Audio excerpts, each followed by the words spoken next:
Perkenalkan, nama saya Lucy Metasari, SPDB, Guru Pendidikan Agama Buddha di SMP Lentera Harapan, Kecamatan Panongan, Kabupaten Tangerang.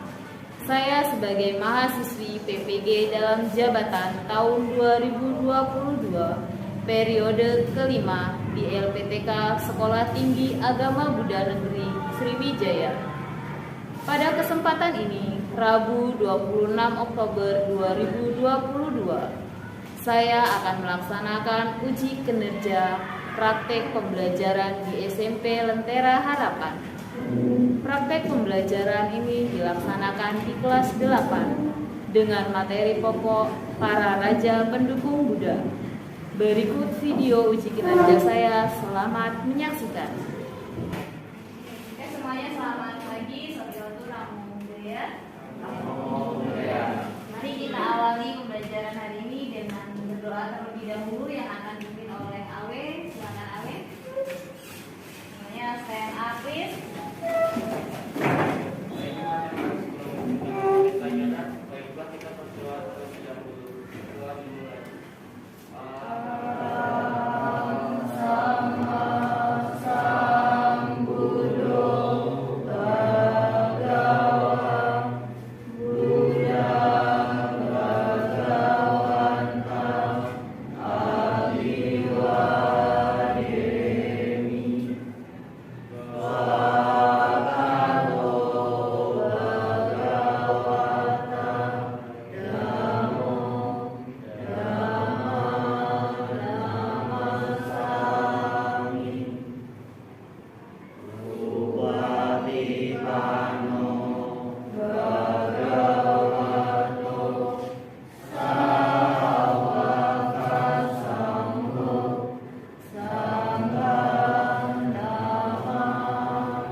Kembali kita lanjutkan dengan membiasakan kalian duduk mungkin. Usahakan tubuh kalian tetap rileks. Kemudian pejamkan mata kalian.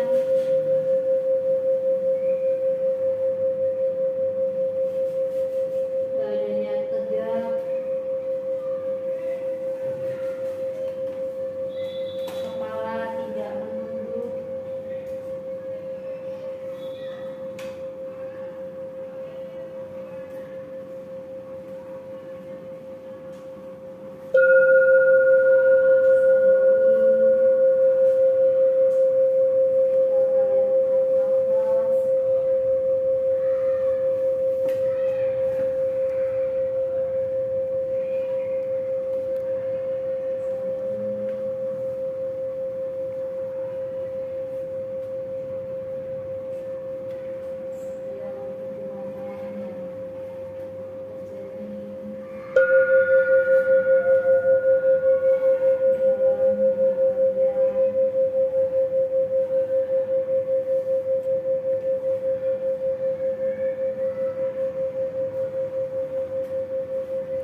Pelajaran saya lanjutkan, saya akan absen terlebih dahulu kehadiran kalian.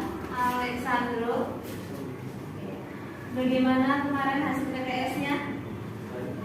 Bagus, ingatkan lagi ya. Kemudian Andre Pranata, Kalista,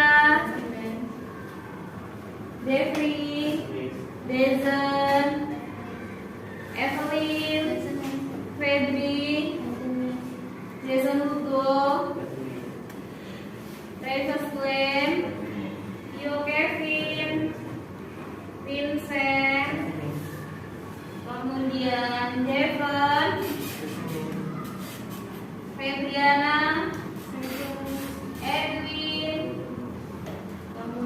Grace, Leo, Marcelo, Melanie, Pratama, Stephanie, Yaksen, Vincent.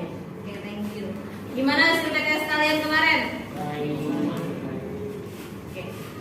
Semoga nanti kalian kedepannya lebih banyak atau meningkatkan kembali belajarnya ya teman-teman ya, supaya nanti nilai kalian lebih baik dari hasil PTS yang kemarin. Baik teman-teman, hari ini kita akan membahas tentang meneladani para raja pendukung Buddha ya. Tujuan pembelajaran pada hari ini adalah menghargai dan menghayati Raja Asoka sebagai salah satu pendukung Buddha.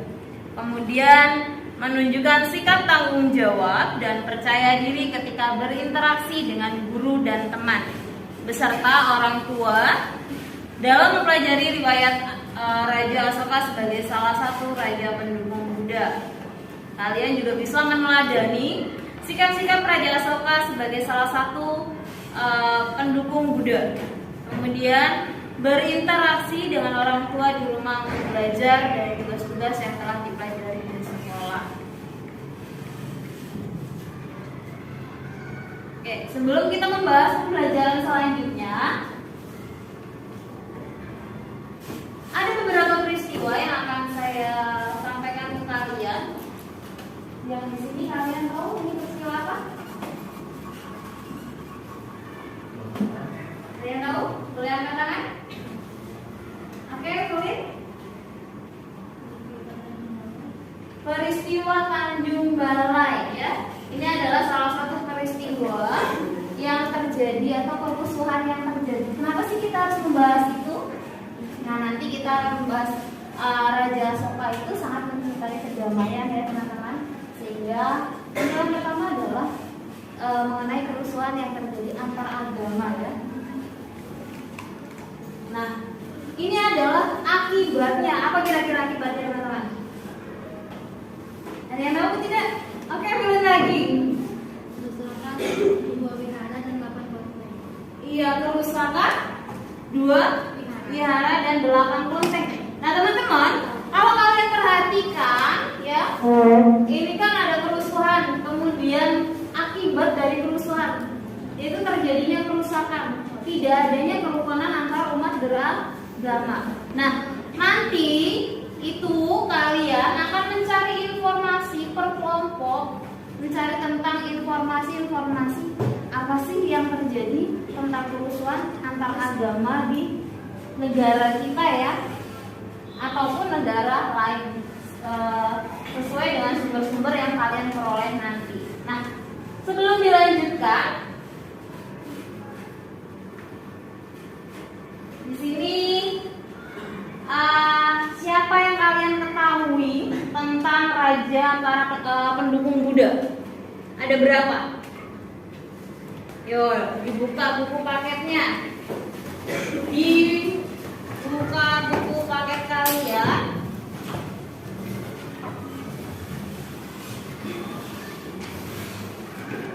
Halaman 85.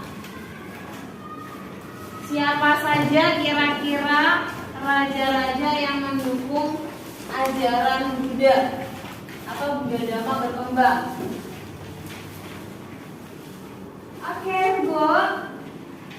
Raja Asoka, Raja Warinani Kosala, Raja Bimala, Raja Ayat Satu.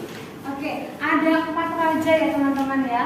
Raja Asoka, kemudian Raja Pasenadi Kosala, yang ketiga Raja Bimbisara, yang keempat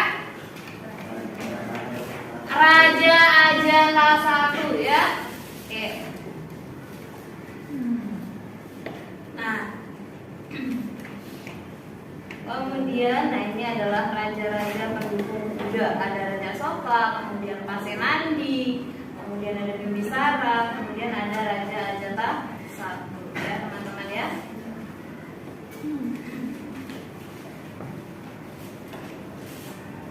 Nah, apa yang kalian ketahui tentang gambar tersebut?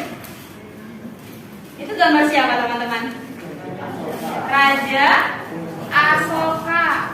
Oke, kita perhatikan video berikut ini ya teman-teman ya.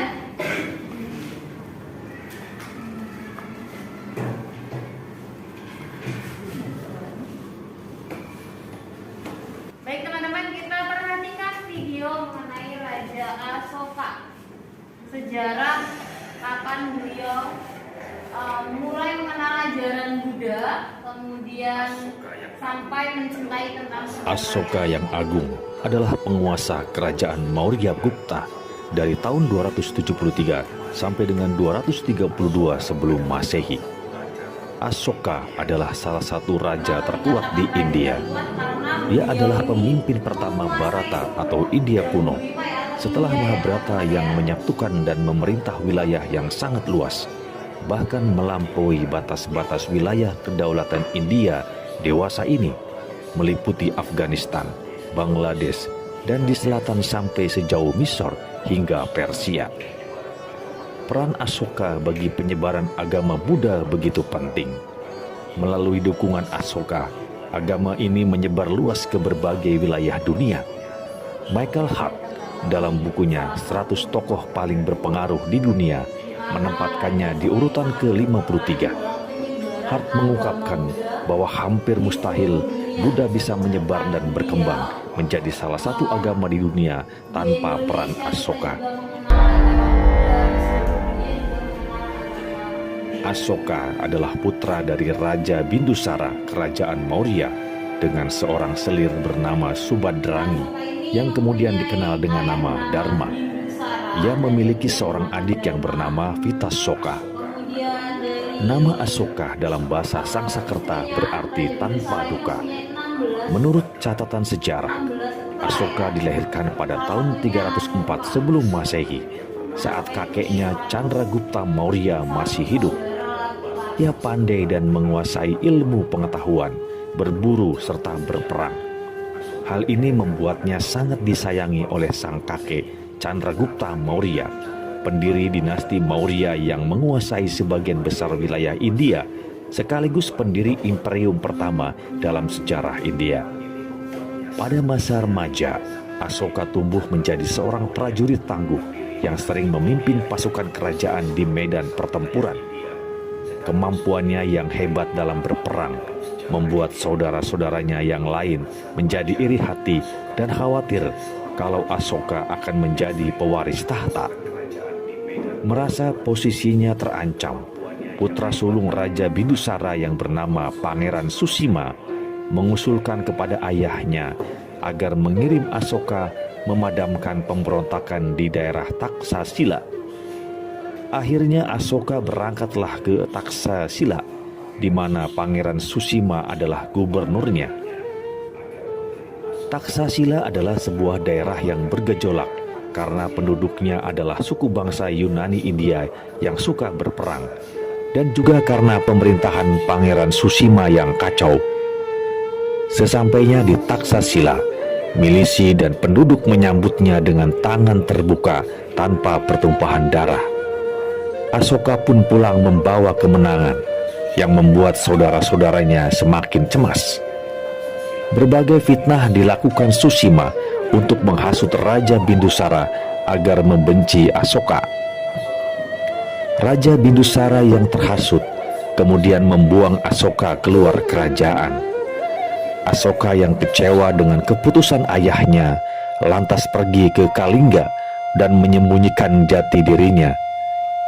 Di sana ia bertemu dengan seorang nelayan wanita bernama Kaurwaki yang membuatnya jatuh cinta. Sejarah mencatat kelak Kaurwaki akan menjadi selir Asoka. 2 tahun kemudian, Raja Bindusara memanggil kembali Asoka ke istana dan mengirimnya untuk menumpas pemberontakan di Ujjain. Dalam pertempuran ini, Susima bersiasat membunuh Asoka.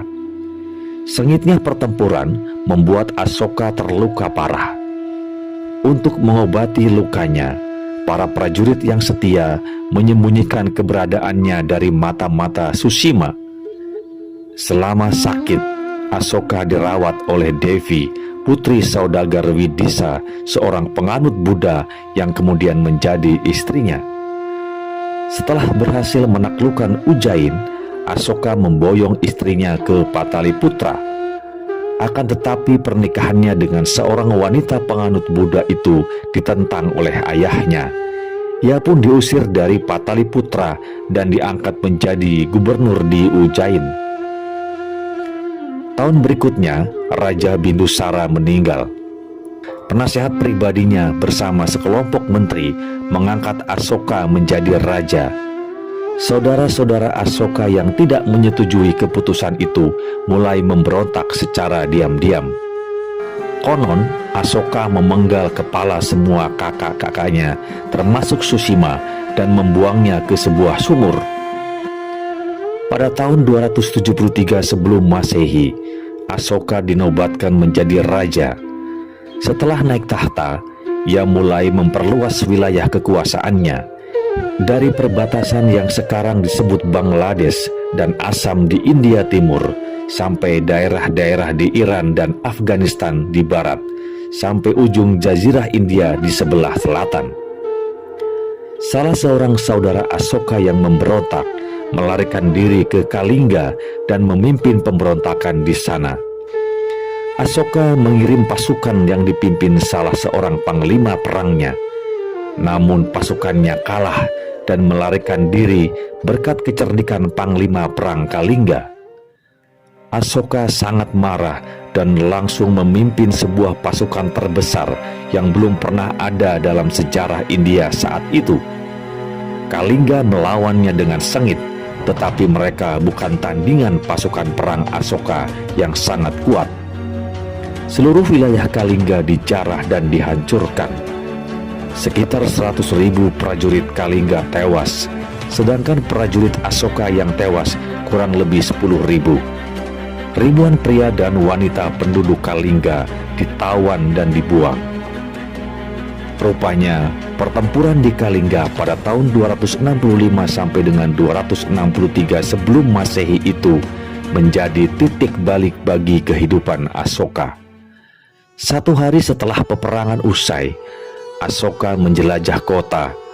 Dalam perjalanan itu, ia melihat mayat-mayat korban perang bergelimpangan di tanah dan rumah-rumah terbakar. Hal itu membuatnya tersadar dan menyesal. Ribuan nyawa tak berdosa melayang akibat perang. Setelah kembali ke Pataliputra, Asoka dihantui rasa bersalah akibat peperangan yang terjadi di Kalingga.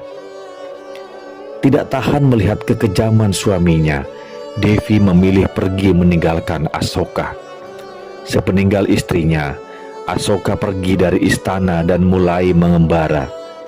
Ia kemudian bertemu dengan dua orang Brahmana bernama Radaswami dan Manjusri yang membimbingnya belajar agama Buddha.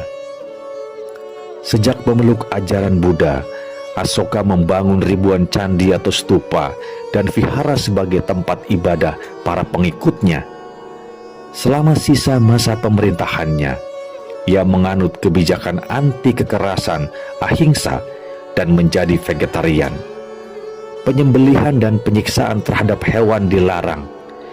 Binatang dilindungi dengan undang-undang yang melarang perburuan untuk olahraga dan pengisian waktu luang, kecuali terbatas untuk maksud konsumsi. Asoka mendirikan rumah sakit dan pusat perlindungan binatang, mengurangi hukuman yang keras, membangun jalan, dan mempromosikan irigasi pertanian. Selepas wafatnya Siddhartha Gautama pada tahun 483 sebelum Masehi, penyebaran agama Buddha terbilang lambat. Sedikit sekali warga kerajaan Maurya yang menjadi pemeluknya. Asoka kemudian mengambil Buddha sebagai filosofi religiusnya. Ia menerapkan prinsip-prinsip dasar Dharma sebagai tindakan anti kekerasan, toleransi terhadap semua aliran agama dan segala pendapat, mematuhi orang tua, menghormati para Brahmana, guru-guru agama dan pendeta, baik hati terhadap kawan, perlakuan manusia terhadap para pembantu, dan murah hati terhadap semua orang. Asoka juga menaruh belas kasihan pada narapidana di penjara. Rakyatnya diperlakukan sama, apapun derajatnya, agama, haluan politik, ras, suku bangsa, dan kasta mereka. Masyarakat hidup dengan rukun dalam toleransi antar agama yang harmonis. Kerajaan-kerajaan di sekeliling wilayahnya yang sebenarnya mudah ditaklukkan, ia jadikan sebagai sekutu yang terhormat. Maharaja Asoka memerintah selama 41 tahun. Di akhir masa hidupnya, Asoka memilih meninggalkan kekuasaannya demi menjadi biksu. Ia bersama Devi dan kedua anaknya, Mahinda dan Sangamita, mengembara sampai ke Mesir dan Yunani untuk menyebarkan ajaran Buddha. Asoka membawa Buddha ke Sri Lanka dan ke arah timur India, yaitu Burma, lalu Asia Tenggara, termasuk Nusantara Indonesia, dan mencapai masa keemasan pada masa dinasti Sailendra yang ditandai dengan dibangunnya Candi Borobudur, candi Buddha terbesar di dunia. Ia wafat pada tahun 232 sebelum Masehi. Sepeninggalnya, keturunan dinasti Maurya masih berkuasa hingga 50 tahun kemudian. Baik teman-teman, tadi sudah memperhatikan videonya. Kalian silakan cari informasi tentang pertikaian agama yang terjadi di Indonesia, terutama antar agama Buddha dengan agama Buddha atau agama Buddha dengan agama yang lainnya. Dari video yang kalian perhatikan tadi dari Raja Asoka, kalian bisa menambahkan informasi dari kasus tersebut, apa yang telah diajarkan oleh Asoka. Nah, silakan kalian bagi kelompok terlebih dahulu ya teman-teman ya. Ayo silakan.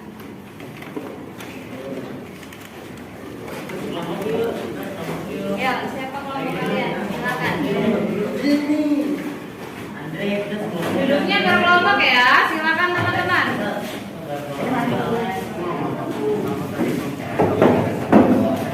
Silakan teman-teman, berkelompoknya ambil lembar kerja bisa ya. Kelompok 1 duduk, kemudian Glenn, Evelyn, Kevin, Leo,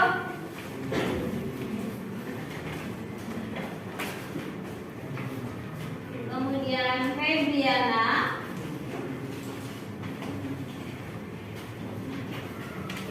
silakan diskusikan dengan teman-teman kalian. Carilah informasi mengenai konflik keagamaan. Kemudian kalian kaitkan dengan Raja Asoka, ya, yang mana beliau mencintai kedamaian, ya teman-teman.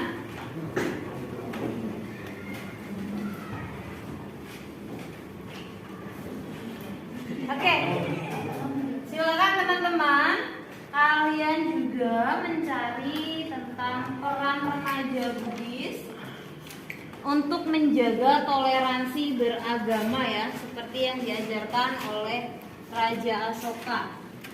Kalian gunakan HP kalian untuk mencari informasi tersebut.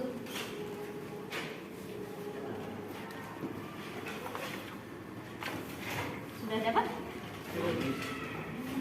Ada yang mau tanyakan? Oke, sementara belum ya. Silakan kalian cari di berbagai sumber mengenai remaja Buddhis.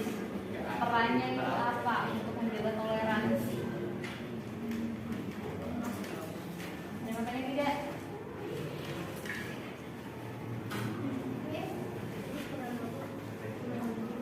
Peran remaja Buddhis menjaga toleransi. Siapa yang tanya lagi? Oke. Kalau pemuda Buddhis dibina akan punya kerukunan dan amat, maksudnya? Pemuda Buddhis dibina akan punya Boleh. Jadi dari kegiatan atau pendiri keagamaan misalnya kayak Patria nanti memberikan pembinaan kepada remaja-remaja Buddhis bagaimana mereka agar supaya menjaga toleransi beragama tersebut. Ya.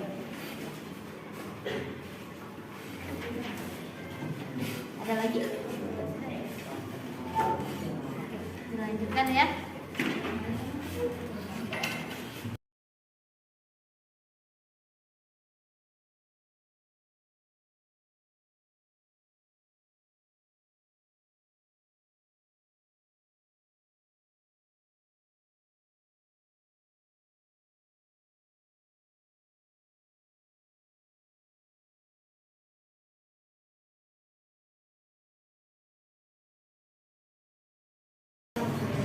Selamat pagi untuk Namo Buddhaya. Namo Buddhaya.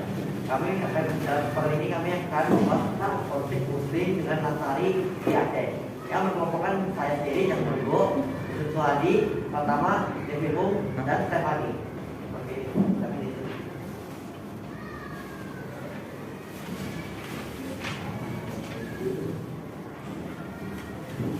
Konflik Muslim dan Nasrani. Di tahun 2015, kerusuhan antar umat Muslim dan Nasrani sempat terjadi. Demonstran dari kubu Islam menginginkan pemerintah untuk membongkar beberapa gereja Kristen di Aceh. Akibatnya banyak korban yang berjatuhan dan beberapa orang dari kedua belah suku banyak yang terluka. Dunia kompani ini tidak mendekat dan dapat diatasi sebelum permasalahannya.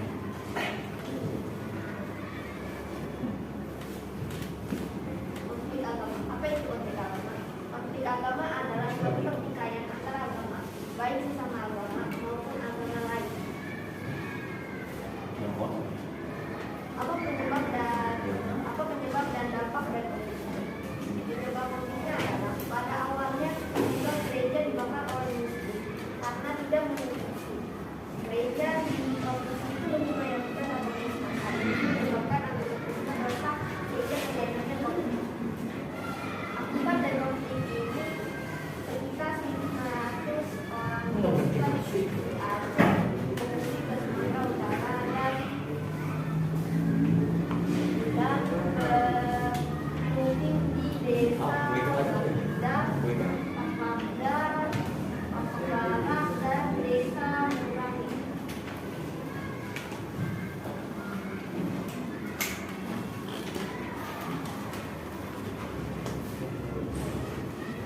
Upaya penyelesaian konflik ini adalah menyelesaikan konflik dengan mempunyai rasa kehormatan sesama agama maupun berbeda agama.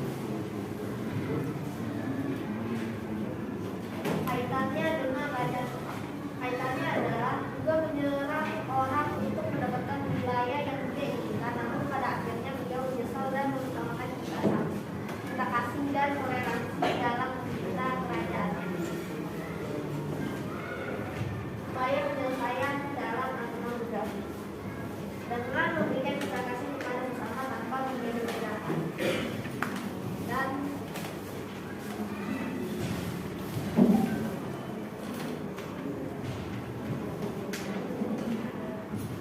melakukan kekerasan.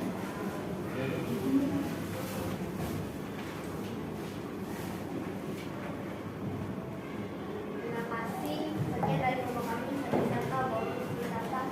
Semoga membantu pribadi.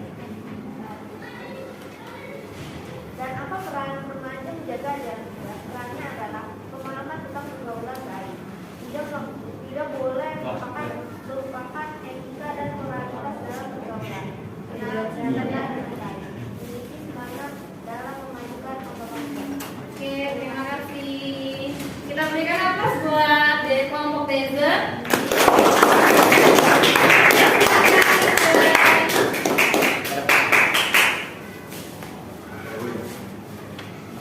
Oke, kelompok selanjutnya.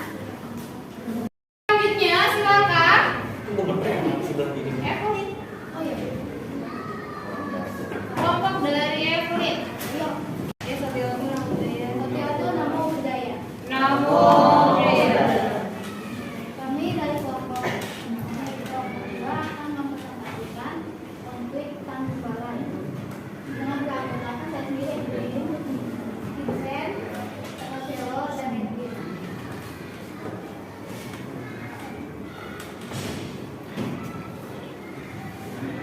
Isi PPDN pengertian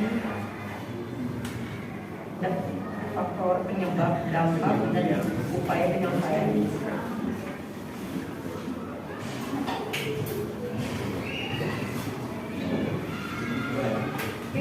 Pengertian, pada malam hari tanggal 29 hingga 30 Juli 2026 terjadi kerusuhan di Kota Tangguh Barat, Sumatera Utara.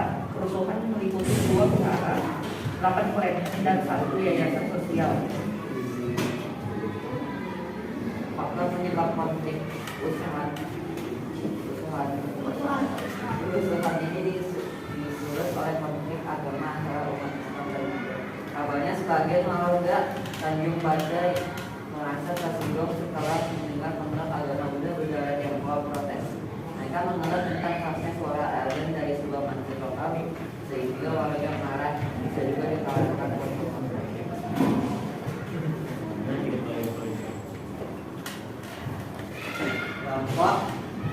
dampak dan upaya penyelesaian. Dampak, tidak ada korban jiwa namun rusaknya 2 wihara dan 8 kelenteng.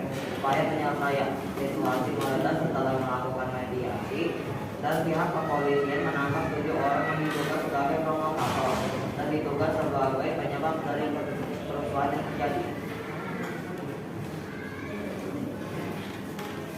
Kaitannya Raja Asoka dan konflik ini, karena Raja Asoka tidak menyukai kekerasan dari agama. Kaitannya dalam konflik kembali adalah adanya kesamaan agama. Cara agama Buddha menyelesaikan konflik, berusaha melatih kedaulatan, cara mengurangi kemiskinan, cara menggunakan budaya waktu peranan remaja Buddhis dalam menjaga toleransi.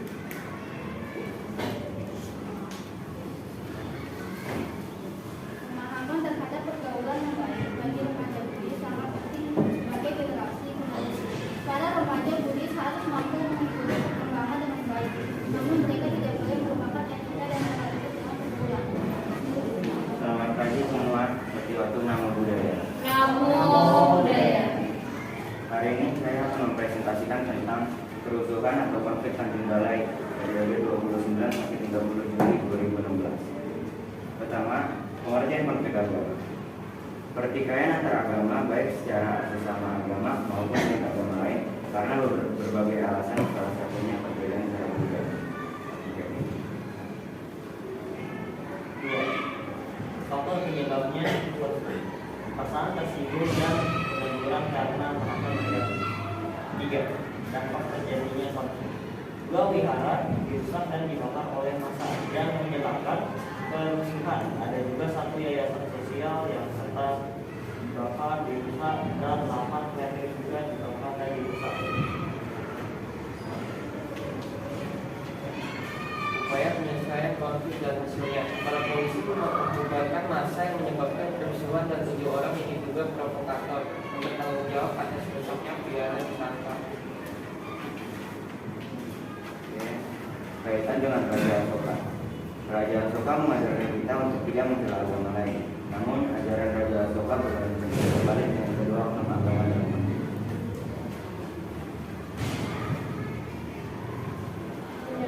Penyelesaian konflik dalam alam Buddha. Pembuatan massa yang merusak wihara dan kelenteng memang sudah susah untuk dimaafkan. Namun beberapa umat Buddha dan komunitas sudah memaafkannya. Terima kasih atas perhatiannya. Oke, saya boleh bertanya? Kira-kira peran kalian sebagai remaja Buddhis untuk menjaga toleransi itu apa, teman-teman? Membantu melelaikan teman ketika bertengkar karena masalah agama, menjadi penengah saat ada perbedaan agama, menghargai agama lain yang juga mengamalkannya, dan menjaga ketenangan saat agama lain sedang melaksanakan ibadah atau merayakan hari raya. Oke, terima kasih untuk kelompok 3. Kita berikan apa teman-teman? Oke, silakan kembali. Untuk presentasi dari kalian, kita sebagai remaja Buddhis, terutama kalian semua, saya juga, tentunya kita harus menjaga toleransi. Kenapa kita harus menjaga toleransi? supaya menciptakan kedamaian, ya. Tidak ada permusuhan dari agama satu dengan agama yang lain, baik suku yang satu dengan suku yang lain. Kita tidak membedakan kaya dan miskin. Seperti contohnya adalah yang dilakukan oleh Raja Asoka, ya teman-teman, ya. Nah, kita bisa perhatikan dari layar. Sudah? Nah, yang pertama adalah di usia muda, ya, Raja Asoka ini sudah menjadi gubernur di Awanti dengan ibu kota Ujjaini, ya. Asoka ini mengikuti jejak ayahnya yang bernama Bindusara dan kakeknya yang bernama Chandragupta, di mana Chandragupta ini menginginkan, ya, menguasai seluruh wilayah daratan India, ya teman-teman, ya. Nah, dengan cara menyerbu dan melakukan, ya, berbagai penaklukan dengan cara yang, ya, kalau kita ketahui yang namanya menaklukkan wilayah lain tentunya menggunakan kekerasan, ya. Nah, Chandragupta ini menaklukkan Kalingga, di mana yang sekarang dikenal dengan Orissa, dan menggabungkan dengan negerinya, ya teman-teman, ya. Tentunya peristiwa yang terjadi yang dilakukan oleh Chandragupta ini mengakibatkan ratusan ribu orang meninggal, kemudian ada juga yang cacat, ada juga yang dijadikan tawanan. Nah, Asoka dari yang tadinya seorang kaisar, seorang raja yang menginginkan kekuasaan dengan berbagai cara, kemudian mengenal ajaran Buddha, teman-teman, ya, dan mulai belajar Dharma, mendengarkan khotbah-khotbah, ya. Dari situ Raja Asoka menjadi, ya, pengikut Buddha dan membangun ribuan stupa, membangun wihara. Nah, salah satunya yang terkenal sampai saat ini adalah Stupa Sanchi, ya. Kalian bisa perhatikan di layar. Ini adalah salah satu Stupa Sanchi yang telah dinyatakan sebagai situs warisan dunia oleh UNESCO. Kemudian di sini apa yang kalian ketahui tentang gambar ini? Kalian pernah lihat? Oke, Dezen. Apa Dezen? Pilar Asoka. Ada berapa singa, Dezen? Ada 4 kepala singa, ya teman-teman, ya.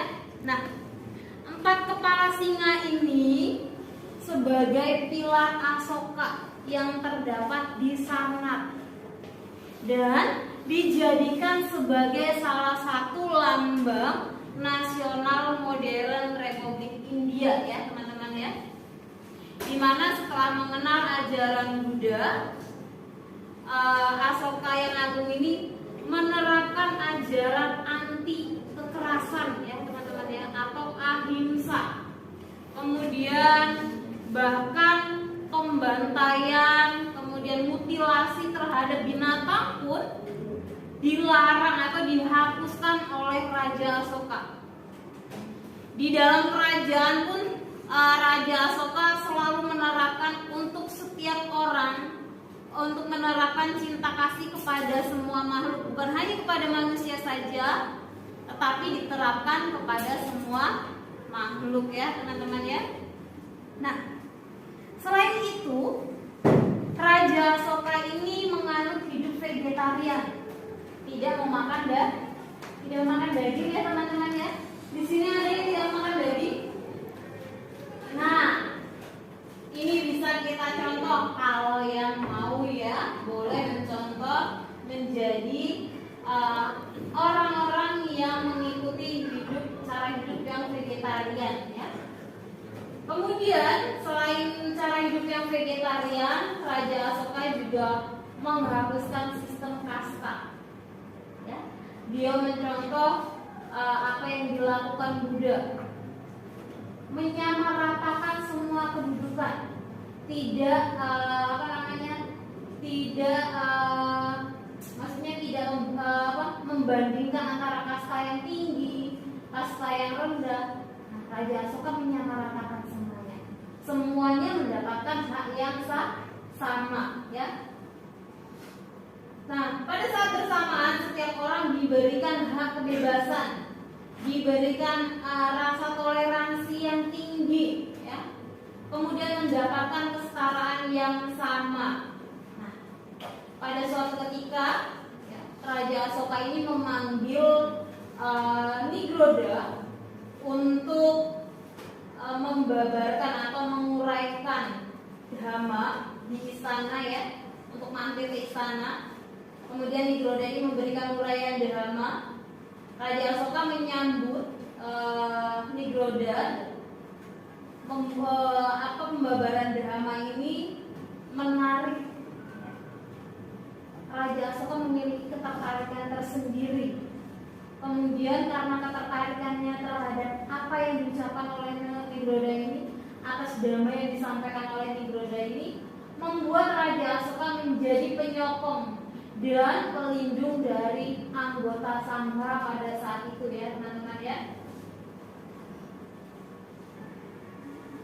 Nah, ini adalah salah satu penghasilan yang dimiliki oleh Raja Asoka. Jumlahnya berapa, teman-teman?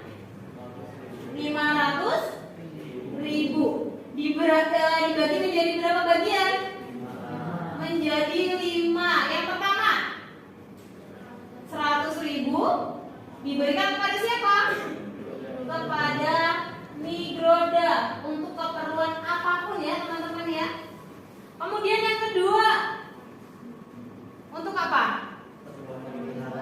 Untuk memberi barang-barang persembahan yang dipelihara. Teman-teman tahu nggak persembahan yang dipelihara itu apa saja?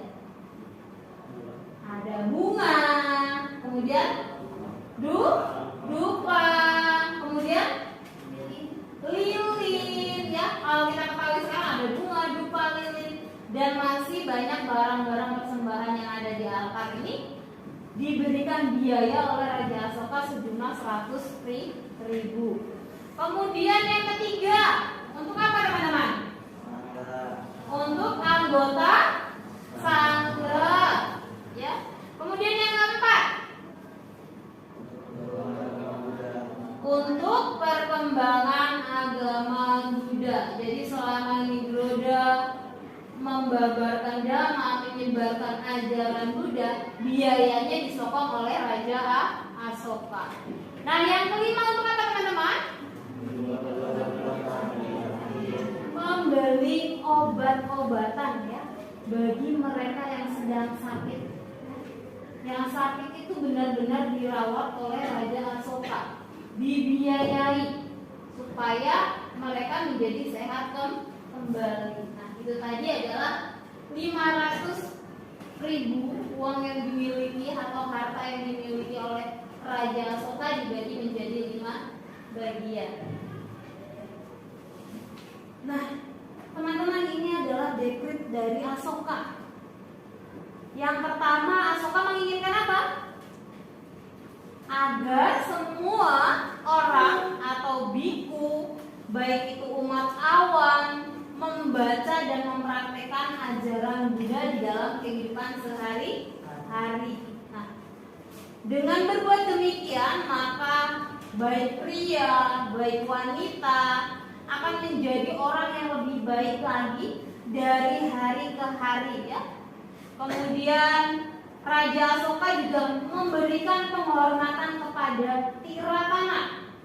Apa itu Tiratana? Buddha, Dhamma, Sangha, ya. Kemudian Raja Asoka juga banyak melakukan perjalanan ziarah ke tempat-tempat agama Buddha, ya, atau tempat-tempat bersejarah mengenai Buddha, ya. Di mana pada tahun pemerintahannya yang ke-20, ya, Raja Asoka ini mengunjungi Taman Lumbini. Taman Lumbini itu tempat apa, teman-teman?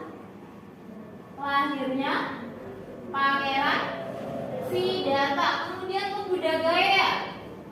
Buddhagaya itu mana Pak? Buddha mencapai, Petaka Gautama mencapai kebuddhaan.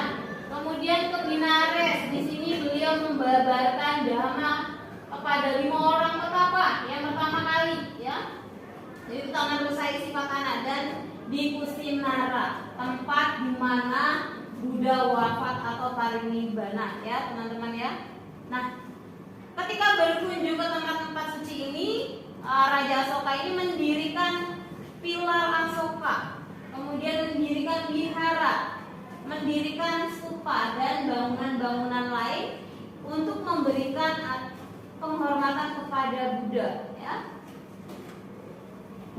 Kemudian bahwa ia mengunjungi tempat itu untuk memberikan penghormatan kepada tempat Buddha dilahirkan, mencapai penerangan sempurna, mengutarkan roda dhamma dan wafatnya Buddha. Jadi bangunan-bangunan yang beliau dirikan ini adalah salah satu bentuk penghormatan beliau kepada Buddha.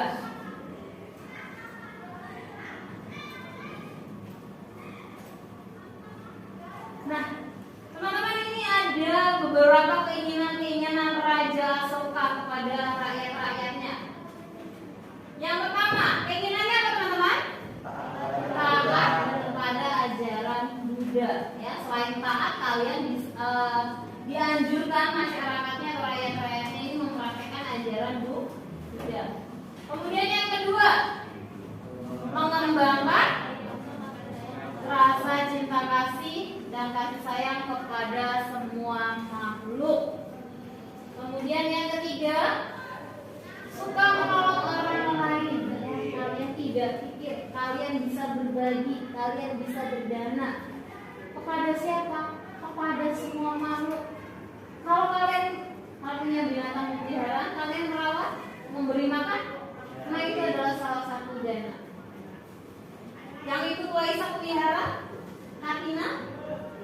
Nah, bulan ini atau bulan Oktober ini biasanya diperingati Hari Raya Katina. Nah, kalian bisa ya melakukan banyak perbuatan baji pada hari Katina, ya. Dengan berdana kepada para biku, memberikan makan dan dana-dana lainnya. Nah, pada hari Katina itu adalah ladang terbesar kalian untuk melakukan perbuatan baji kepada anggota sangha, seperti halnya yang dilakukan oleh Asoka. Kemudian menjaga kesucian hati dan kelemah lembutan, ya. Kemudian apa yang kelima? Menghormat dan patuh kepada orang tua dan guru. Kalian sebagai anak ya harus mempunyai kewajiban menghormat kepada orang tua, merawat orang tua, ya, menjaga orang tua. Kemudian kalau di sekolah kalian menghormat kepada guru, mendengarkan nasihat, ya. Apabila itu tegurannya baik, kalian bisa memperbaiki diri ke depannya. Kemudian yang keenam, bermurah hati dan ramah tamah kepada sahabat. Kemudian kepada kenalan, bahkan kepada para pelayan, ya teman-teman, ya. Harus diperlakukan dengan baik dan secara manusiawi. Nah, yang diajarkan atau yang diharapkan Asoka ini juga pernah diajarkan oleh Buddha. Kalau kalian suka membaca buku, keinginan dari Raja Asoka ini juga terdapat di dalam Sigalowada Sutta. Penghormatan kepada orang tua, penghormatan kepada guru, kemudian menghormati kepada bawahan. Kalian yang kalau di rumah punya mbak, kalian juga bisa menghormati mereka dan melakukan memberikan yang terbaik ya kepada para pelayan kalian, ya, dan berperilaku baik, berperilaku sopan. Nah, di sini ada prasasti Asoka, teman-teman, di mana Raja Asoka ini mengharapkan agar kita menghormati agama lain, ya. Bukan hanya menghormati agama kita sendiri. Kalau kita menghormati agama sendiri kemudian menjelekkan agama orang lain, nanti seperti yang kalian cari tadi, informasi-informasi yang kalian peroleh. Nah, apabila kita tidak ada toleransi, tidak menghormati orang lain, menjatuhkan agama orang lain, nanti yang ada pertengkaran, yang ada perselisihan, bentrokan antar agama. Nah, Raja Asoka ini tidak menginginkan itu, teman-teman. Jadi Raja Asoka mengharapkan kita untuk menghormati agama orang lain. Selain menghormati agama sendiri, dengan menghormati agama orang lain, maka akan tercapailah keinginan, tercapai kedamaian, kebahagiaan, dan kesejahteraan untuk semua orang. Ya, teman-teman. Kemudian sampai sini paham? Kita lanjutkan ya, teman-teman. Apa yang kalian ketahui dari gambar ini? Satu buah kapal dengan beranggotakan anggota Bikuni. Nah, ini adalah salah satu ya, putri dari Raja Asoka, di mana pada tahun ke-18 pemerintahannya atas permohonan Dewa Nampiatisa, Asoka ini mengirimkan putrinya yang bernama Sanghamita. Mengirimkan kemana? Ke Sri Lanka dengan membawa cangkopan dari pohon bodhi yang tumbuh di Budagaya ya. Nah, Sanghamita ini kemudian membentuk dan memimpin Sangha Bikuni yang ada di Sri Lanka ya, teman-teman ya. Itu memimpin Sangha Bikuni yang pertama di Sri Lanka. Kemudian selain mengirimkan putrinya, Raja Asoka juga mengirimkan cucunya yang bernama Sumana ke Sri Lanka juga, dengan dibekali beberapa relik dan mangkuk untuk mengumpulkan dana makanan ya. Kemudian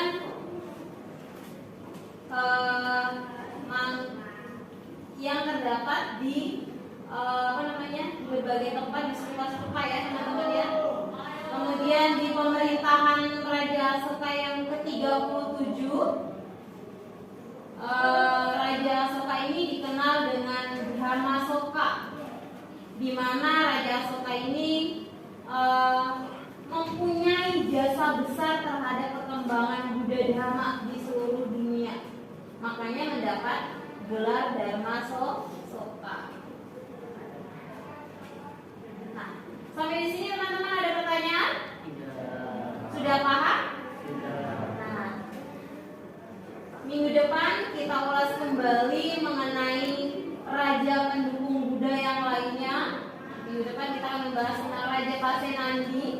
Raja Pasenadi juga banyak ya perannya untuk perkembangan agama Buddha.